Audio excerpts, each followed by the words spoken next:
Hello, Kenzie here, Royal Page Aspire. I want to take a second and talk about some listing due diligence. Now, when we're selling a brand new, beautiful home that is absolutely ready to rock, the diligence list that we have to do on this is fairly low. It's basically just down to pulling title and we're rocking a PDS and we're good to go. But when we're selling something that's got a little bit more personality, which definitely happens in this market, something that could potentially have some structural issues, a preserved foundation, some distinct challenges going on with the roof or the furnace, there's a longer list of due diligence that a seller needs to perform in order to make sure that the buyers that are coming in are going to have confidence. These things that are a potential concern, a potential foundation problem, a potential roofing problem, a potential issue with the furnace, the hot water tank, those are going to be concerns that all consumers are going to have with your home.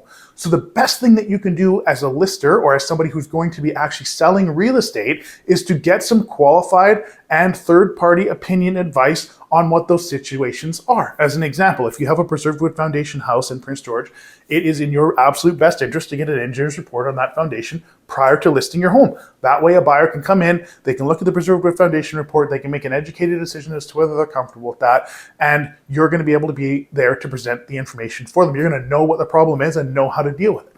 So part of it is, as a listing agent and also as a seller, as things come up, because things do come up when you're selling a home, it's critically important that we're doing our due diligence to dive in, get accurate information from a third-party source so we can properly disclose that information to the buyer. By disclosing that information to the buyer, not only does it relieve you of your duty to disclose that to the buyer and relieves you of a lot of liability, but it also makes it easier for a buyer to step into that home, realize there could be potentially a challenge there, and understand how to address that prior to buying it. It makes the whole deal go a lot smoother. So due diligence is really important as a consumer for a buyer, and it's also critically important as a seller, and it's going to really pave the way to sell a home that could potentially have some challenges. So when there's challenges, you can't ignore them.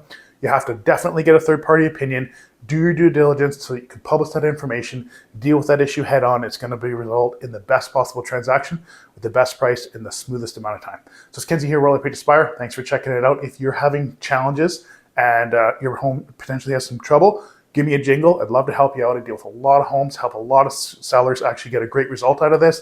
It's by doing that due diligence and moving forward. Thanks for watching.